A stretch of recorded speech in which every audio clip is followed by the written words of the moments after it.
What's up, everyone? How's it going? It's Mobius Y here again with yet another tank talk. As you could tell, I am doing the Tier 7 British medium tank, the Comet, in this one. One of my favorite tanks in the game by far. So jumping right into a game here on Live Oaks. As you can see, I'm in a platoon. I'm with my usual buddies, Soviet Eagle and Player TD. There will be others that join us for some of the later games shown here. So, starting this game off, going to discuss a couple things about the Comet. Tier 7 medium tank, great little tank if used appropriately and played very well. It's really, really effective.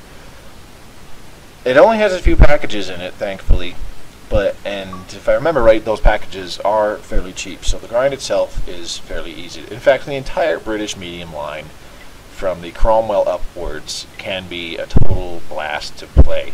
Personally, I disliked the Centurions. However, I was able to perform well with them and make them do well for me as well. I simply disliked them, that's about it, but I was able to do good with them, so it was pretty good. So, the Comet is actually a really good transition tank from the speedy, maneuverable Cromwell to the hull-down, damage-dumping Centurions. And why that is because with the upgraded turret on the Comet, it gets a bouncing mantlet, just like the Centurions. So you really start to learn to use your hull-down capabilities and abuse that really good gun depression that you have. The Comet gets awesome gun depression, just like the entire line pretty much. So you start to really put it within its paces here with the Comet. Not so much with the Cromwell, because the Cromwell gets pretty much no armor. Can't really count on bouncing anything unless it's an auto bounce. So the Cromwell is more of a mobility is your armor kind of tank. Very fun tank to play. So other things about the Comet, gets a pretty decent view range. I believe 370, 380 with the upgraded turret. Can't remember right exactly off the top of my head. So with the equipment that I have, coated optics and improved ventilation, I have a pretty solid view range on the Comet here. So it doubles up as a scout really well, as any medium should and can. Now, on top of that, I also have a wet ammo rack on this tank for the third equipment slot. I strongly recommend wet ammo rack down this entire medium tank line because the ammo racks are very vulnerable on a lot of British tanks, and just as much so on the medium tanks. The Centurions and the FV-4202, their ammo racks are easy to hit from the front because it's right in the lower plate. Not really the best place to be, so it's a similar thing with the Cromwell and the Comet. So I strongly recommend get your crew to train safe stowage within your first 3 or 4 skills and have a wet ammo rack on at all times. I didn't bother with a gun rammer because, as you can see, even without it, I've only got about 3.1 seconds of reload time. That's still a pretty good reload, but if you do throw an ammo rammer on, it'll shave off, about 0.2 seconds, so just even more DPM. And right there, those shots that I put in the bore sig, the gun is also fairly accurate. You can start to appreciate its accuracy. It's not super accurate, not as good as the 20-pounders you'll get on the Centurions, or the 105 Royal Ordnance you get on the Centurion 7-1 and the FV-4202, but it's accurate enough to make it work. Now the final gun on the Comet, I believe it is the 76 mil. I'm trying to remember off the top of my head here if it either starts with the 76 mil or if it's the 77 mil upgraded. Doesn't matter. Either way, the final gun doesn't have a great deal of pen. It's just enough to hit vulnerable points and flat pieces of armor on same tier tanks and still damage them. So count on that. One tank that this little medium absolutely rips apart is the Tier 7 German Tiger heavy tank. I am not afraid of Tigers in this tank one bit. From the front, from the side, whatever, you just point your gun at them. You don't even have to aim at a weak point because their armor's so flat. You'll pen them every time with this thing. It's brutal. You can just pick Tigers apart, no problem. And it's a similar story with even some Tier 8 tanks, Tiger 2s and such like, T-32s, you can just pick them apart with the really good DPM that this tank actually offers for you. If you manage to get beside them, keep shooting them in the sides of their hull or in the backs, you know, you can actually dish out some serious damage. There were times when I was actually doing the grind where I didn't have such a great game, but I was still able to put out, you know, 1,500 damage even while getting YOLO'd by a tier 8 heavy or two, because while they're sitting there reloading, I'm putting shots into the side of their hull and ammo racking them, and then just while they're waiting for an even longer reload, I'm just putting shots in, and they're sitting there with a, you know, 15-second reload or God knows what, because they were just like, oh, it's just a tier 7 medium, I can rush this guy, no problem. Then as I come around the corner, well, on my broadsides, I put 2 shots into their side, maybe 3 shots, and I hit them right in the ammo rack, right where I need to. And, you know, their reload basically doubles from there on out, and it's pretty funny.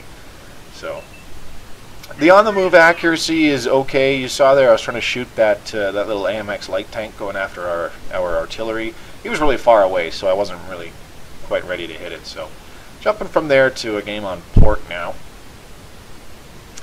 A couple other things about the Comet. Top speed, usually it will hit a good 55, 56 kilometers per hour, no problem, flat ground. Traverse speeds are all right. I believe they're about 34 degrees on the treads, and about the same with the turret. I don't remember the exact numbers. Again, I'm just going off memory here. I don't have my cheat sheet in front of me right now, so I apologize. So this game, it's me, Player TD, and Soviet Eagle once again. And as you can see, I'm platooned with my buddies while they're using tier 8s. That is how comfortable I am with this tank. That's how good of a tank it is when played to its strengths. You can easily fail platoon, quote unquote, with your buddies playing tier 8s. You know, you just got to double up as a scout a little bit better, because you do have a decent view range, especially if you have optics on. You know, you're a bit big for a scout with the Comet, but you can still do it. You're maneuverable. You're still smaller than most other tanks of your tier, for the most part there. So it can be done. So here on port, I'm just going in here into these gravel pits. I'm gonna start using my view range to spot for friendly artillery or tank destroyers in the back there, as well as abuse my gun depression to put shots down on enemies. So I'm just chilling out in this corner, trying to protect myself from side shots at these tanks over here that I have spotted, as well as keep moving so that artillery can't get an easy beat on me. That's pretty much all I'm doing. Just keeping an eye on the map, keeping an eye on the tanks that can see me, you know, just staying visually aware of what's going on. Whenever Sixth Sense is off, I just take a little breather to kind of reposition or re-angle myself so that I'm poking out at a different angle. And, you know, if anybody's waiting for me, I'm throwing them off guard. Got a little bit of tunnel vision here on the Pershing. Side shot onto the Pershing, penned him no problem, easy damage. I should have noticed this light tank coming a lot sooner, to be totally honest, but I'm able to turn around and just smack the crap out of him. It's just a little 1375. I set him on fire, drop him down to 2-shot, drop him down to 1-shot just as he falls in the lake. Now, the gun depression on this thing is good, but it's not that good. So I just said, you know what, whatever, I'll just let you drown. Slow and painful. Yeah, he's done.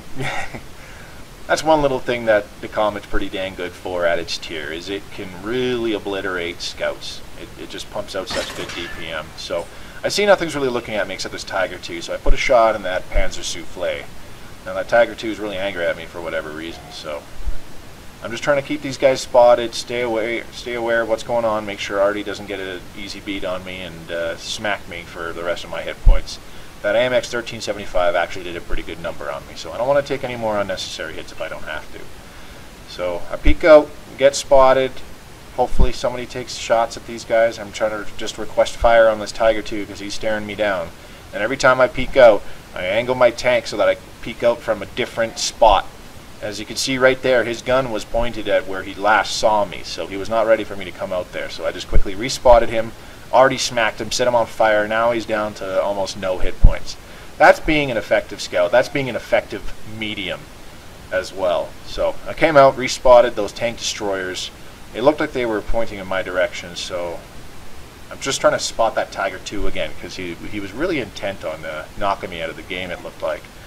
So I'm not spotting him, so I'm thinking he's either coming around on my left side or he went around on the right, which he just popped out right there just to confirm my suspicions right there. So I'm trying to turn my front away to try to get as much of my tank hull down as possible. I don't want to take a broadside shot in the rear wheel sprocket or something that's just barely sticking out behind my cover. So I also noticed Artie's dead, so I don't have to worry about that. I just take a pot shot at this Tiger II, try to get him before he fully turns around, but he gets fully turned around, so I'm just waiting for him to crest a ridge, and then right in the lower plate, and he's out of the game. They're down to 3 tanks already, and I'm just hearing the spotting ribbons going off like crazy. So I see the Panzer Soufflés, one shot, peek over, auto lock, bam, done. Now there's just one Tiger way over there. Gonna see if I can get him through these shipping crates as he comes out. Well, don't have a shot there, so now it's time for me to close in. Gotta help Soviet Eagle. Looks like he might be in a bit of trouble. I don't have a lot of hit points, but there's 2 tanks left. I can afford to take one 300 damage hit, no problem. So we lose a tank right there, and then they both get taken out super quickly. So it turns out they didn't need my help at all, anyways. Now I will say the Comet, I tend to lose either the commander or the gunner quite a bit, taking shots in the turret area.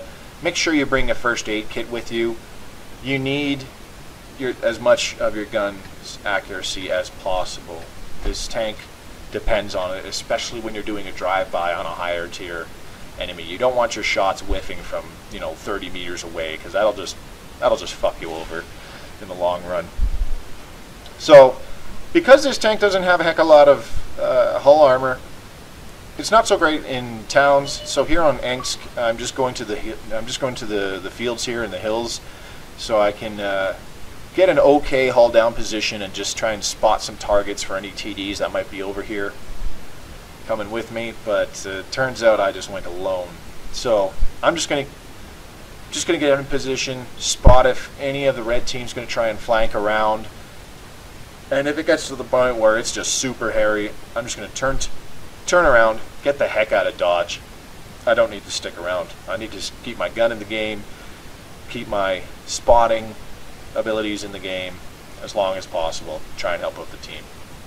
Now this game's a tier 9 game, so tier 9s, the Comet will struggle a little bit more, but that's when your role with this tank shifts even more from harasser to a spotter, which you'll see me do for the most part here. Just trying to sneak around, spot anybody that's going down this flank. I end up not seeing anybody. I go almost the whole way down this flank, but like I said, the Comet can double up as a really good spotter when needed, and in tier 9 games it needs to, because when you got the likes of things such as E75s and T30s cruising around that can absolutely blast the crap out of you for 700-800 hit points and drop you down to pretty much one shot for most anything else in the game. You want to utilize your fairly small size and your good maneuverability to just zip around and be a pseudo scout. You'll be a large scout, so it's not like you'll be out spotting other tanks with their more than likely better view ranges and whatnot, but you can definitely use your smaller stature and better maneuverability to get out of sticky situations if needed. So all I'm doing here is I'm just stopping behind buildings, behind cover, breaking line of sight, waiting for Sixth Sense to go away, letting me know that I'm no longer spotted, and that's when I'm making my move, so that I don't peek out around a corner and get blasted by a freaking tortoise and a Carnivon that will absolutely track me to death before I can even do anything. There's no reason for me to get killed so senselessly in that instance, especially this early in the game. So we've only lost 2 tanks. Soviet Eagle was one of them. He got absolutely demolished in town there, unfortunately. So me and Player TD, the only ones in our platoon, still kicking. But our team is up 6-2, so the fight in the town's going really well. And just like that, we're up 7-2 now. So I saw that T-71. I was thinking maybe I could aim in, but it didn't really happen. So I'm seeing most of the stuff has moved off of this area, so I'm going to zip down these train tracks get behind that heavy tank that's on my right side there. Get behind the TD as well. And they just absolutely demolished that scout tank, whatever it was. So I managed to get the whole way down here without being spotted. I know I'm alone at this point, but I can get some easy damage in here. I just auto-lock the Tortoise, try to get a couple hits in. Tortoise is turning around, so I switched targets to the Carnivon because the Carnivon is still broadsides to me. So I got a free hit there. T-71's closing in, so I need to take him out. One shot right in the ammo rack. I'm still just auto-locked. That one misses. Can't count on auto-lock to hit every time, and it won't. So I know the Tortoise is closing in, and the Carnivon has me pinched on the other side, so I'm trying to turn and get the hell out of here. I bit off way more than I can chew. Tortoise smacks me really good, so I'm already half dead. So I'm just trying to use these trains as cover now. The Tortoise does not have a very good shot at me. The Carnivon does not have a good shot at me. T-71 is my current threat right now, so I'm just aiming it on him, trying to take him out. And that's when the Carnivon rolls up on me. So I focus my attention back to the Carnivon. T-71's likely reloading now, so I was able to get some help with the rest of my team. And then we can turn around and deal with this T-71, no problem. So that leaves this Tortoise here, and whatever that other tank destroyer is behind me, the other tank destroyer gets taken out though. So in a second here, I'll get destroyed. Unfortunately, the Tortoise was really angry with me, but my team is able to finish him off. Easy win, no problem. So that's some Comet gameplay. Great tank, love it to bits. The whole line is very enjoyable, and honestly, I love the FV4202, as you can tell. That is a great tank, but definitely go down this line. Cromwell and Comet are both keepers. We'll see you next time, guys. Have a good one.